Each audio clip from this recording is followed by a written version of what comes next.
The Secret Garden by Frances Hodgson Burnett. Chapter 7. The Key to the Garden. 2 days after this, when Mary opened her eyes, she sat upright in bed immediately and called to Martha, "Look at the moor! Look at the moor!" The rainstorm had ended, and the grey mist and clouds had been swept away in the night by the wind. The wind itself had ceased, and a brilliant, deep blue sky arched high over the moorland.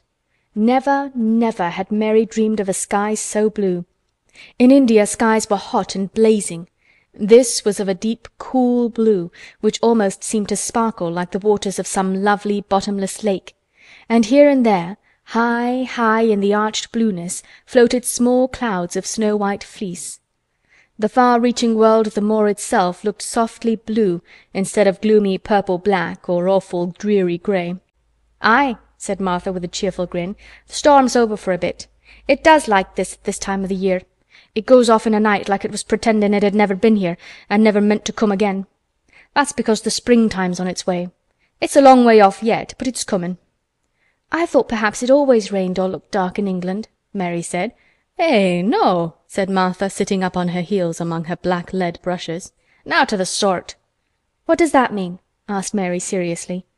In India the natives spoke different dialects which only a few people understood, so she was not surprised when Martha used words she did not know.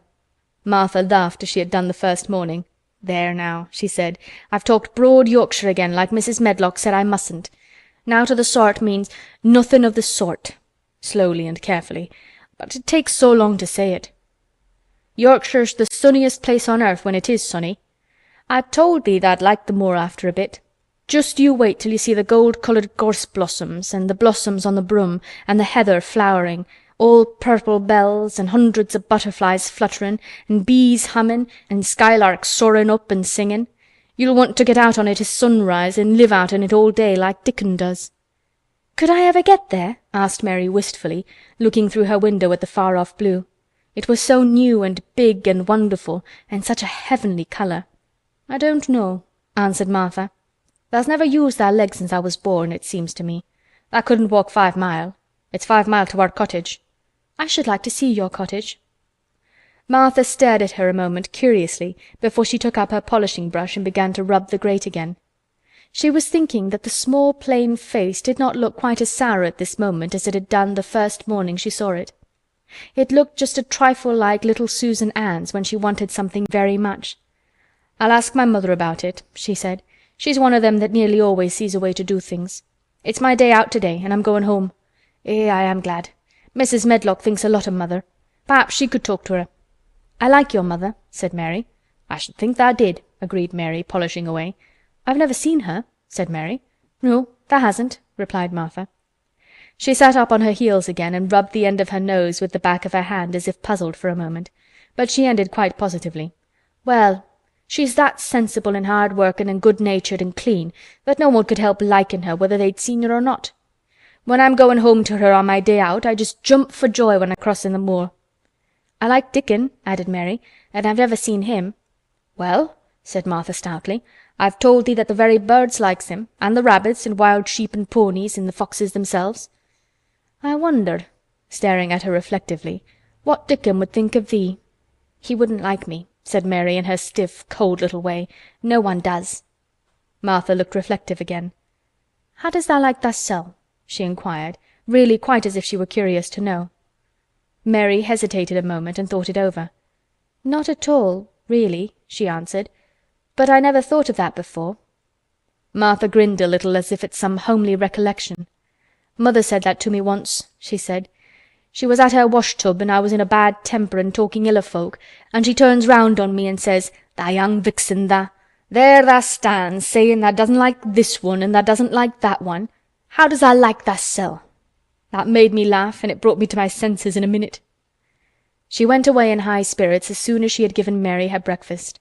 She was going to walk 5 miles across the moor to the cottage, and she was going to help her mother with the washing and do the week's baking and enjoy herself thoroughly. Mary felt lonelier than ever when she knew she was no longer in the house.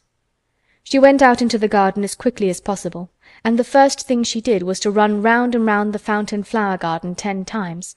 She counted the times carefully, and when she had finished she felt in better spirits. The sunshine made the whole place look different. The high, deep blue sky arched over Misselthwaite as well as over the moor, and she kept lifting her face and looking up into it, trying to imagine what it would be like to lie down on one of the little snow-white clouds and float about. She went into the first kitchen garden and found Ben Weatherstaff working there with 2 other gardeners. The change in the weather seemed to have done him good.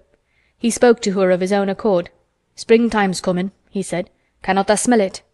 Mary sniffed and thought she could. "I smell something nice and fresh and damp," she said. "That's the good rich earth," he answered, digging away. "It's in a good humour making ready to grow things. It's glad when plantin' time comes. It's dull in the winter when it's got nowt to do. In the flower gardens out there things will be stirrin' down below in the dark. The sun's warmin' 'em. You'll see bits o' green spikes stickin' out o' the black earth after a bit." "What will they be?" asked Mary. "Crocuses and snowdrops and daffydowndillys. Has tha never seen them?" "No. Everything is hot and wet and green after the rains in India," said Mary, "and I think things grow up in a night." "These won't grow up in a night," said Weatherstaff. "Tha'll have to wait for 'em. They'll poke up a bit higher here and push out a spike more there, and uncurl a leaf this day and another that. You watch 'em." "I'm going to," answered Mary. Very soon she heard the soft rustling flight of wings again, and she knew at once that the robin had come again. He was very pert and lively, and hopped about so close to her feet and put his head on one side and looked at her so slyly that she asked Ben Weatherstaff a question. "Do you think he remembers me?" she said. "Remembers thee?" said Weatherstaff indignantly. "He knows every cabbage stump in the gardens, let alone the people.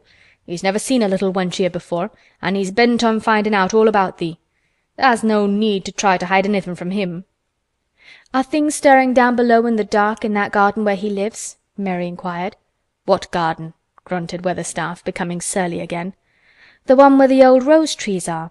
She could not help asking, because she wanted so much to know. "Are all the flowers dead, or do some of them come again in the summer? Are there ever any roses?" "Ask him," said Ben Weatherstaff, hunching his shoulders toward the robin. "He's the only one as knows. No one else has seen inside it for 10 year." 10 years was a long time, Mary thought. She had been born 10 years ago. She walked away slowly, thinking. She had begun to like the garden, just as she had begun to like the robin and Dickon and Martha's mother. She was beginning to like Martha too. That seemed a good many people to like, when you were not used to liking. She thought of the robin as one of the people. She went to her walk outside the long, ivy-covered wall over which she could see the tree-tops, and the second time she walked up and down the most interesting and exciting thing happened to her, and it was all through Ben Weatherstaff's robin. She heard a chirp and a twitter, and when she looked at the bare flower-bed on her left, there he was, hopping about and pretending to peck things out of the earth to persuade her that he had not followed her. But she knew he had followed her, and the surprise so filled her with delight that she almost trembled a little. "You do remember me," she cried out. "You do! You're prettier than anything else in the world." She chirped and talked and coaxed, and he hopped and flirted his tail and twittered. It was as if he were talking. His red waistcoat was like satin, and he puffed his tiny breast out and was so fine and so grand and so pretty that it was really as if he was showing her how important and like a human person a robin could be.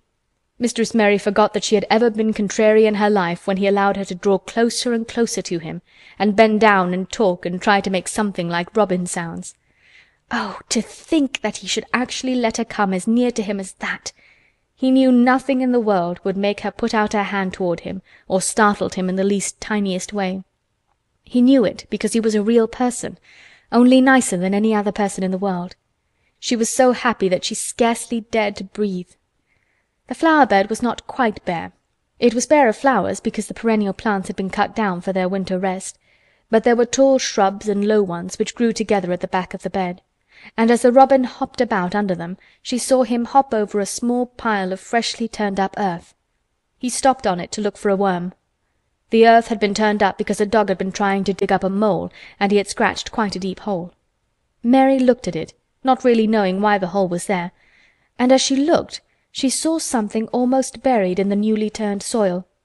It was something like a ring of rusty iron or brass, and when the robin flew up into a tree near by, she put out her hand and picked the ring up. It was more than a ring, however. It was an old key which looked as if it had been buried a long time. Mistress Mary stood up and looked at it with an almost frightened face as it hung from her finger. "Perhaps it has been buried for 10 years," she said in a whisper. "Perhaps it is the key to the garden." End of Chapter 7. Recording by Karen Savage.